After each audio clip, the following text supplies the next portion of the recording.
Hello, it's Nancy today. I have some good news. Now, if you are in debt and you are paying credit cards, your interest rate is probably 19%, maybe 24%, depending on your credit card. Now, if you want to decrease that interest rate right down to 1.9%, what you can do is you can, first of all, you can call other credit cards if you owe to more than one card, or if you have cards that you don't owe on. You can phone them up and ask them if they can, what is the cheapest transfer interest rate they can give you. And it's very possible that you can get 1.9%, and then you can have, and then pay off all your bills, all your debts. And there's a crow walking on the road. She's limping on the road. Oh. Now, what could possibly hurt a crow? So, if you want to get out of debt, one of the best ways to do it is to pay off all your credit cards with one credit card at a 1.9%. Now, you might only get 6 months with that, or you might get 9 months. It depends on the company that you're dealing with. There are many different companies out there. I wouldn't recommend getting a new credit card, because when they do that, every time you get a new credit card, they check your credit rating, and every time they go in to check your credit rating, it drops the value of your credit. So your credit drops a notch, or whatever. They have numbers associated with this. It's cold in here now.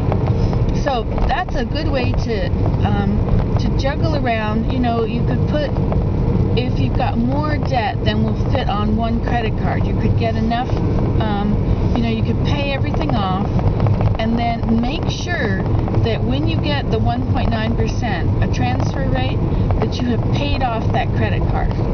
You cannot, if there's anything owing on that card, the transfer amount is at 1.9% or 2.9% or whatever, a whole lot less than 24 or 19 or 18%. But that old part that you still owed, you cannot pay that off until you've paid off the whole other thing, the whole new transferred amount. So what that means is that you're going to end up paying full interest rate on that smaller amount that's still owing. So make sure that you empty your credit card before you transfer everything onto it. Now, some cards will allow you to pay off their own cards with a transfer rate, low transfer. On a bill, there should be a little area where it says what the charges are, and it would say 8.9 or 18 or 24% on cash, on purchases, and there's probably another one for transfers, and they may list the various transfer options that they have sent out in the mail, and you may have just thrown all that away as junk mail, but read them. When you get an offer for 1.9% from a credit card you already own, it's a good idea to transfer stuff onto that so that you're paying that much less than you would be ordinarily. Okay. Well, have I exhausted that whole thing? Any other pitfalls you should know about? It's best not to use credit. It's best to use cash, because then you know exactly how much is coming in and how much is going out. And I always figure that if there's not enough money coming in to pay for it this month, then why would there be more money next month to pay for it? That means I would have to spend even less in order to pay that other thing. The best way to do it would be to save money and then buy with what you've saved. But in our day and age, that's pretty difficult, isn't it? So pay off your most expensive credit card first.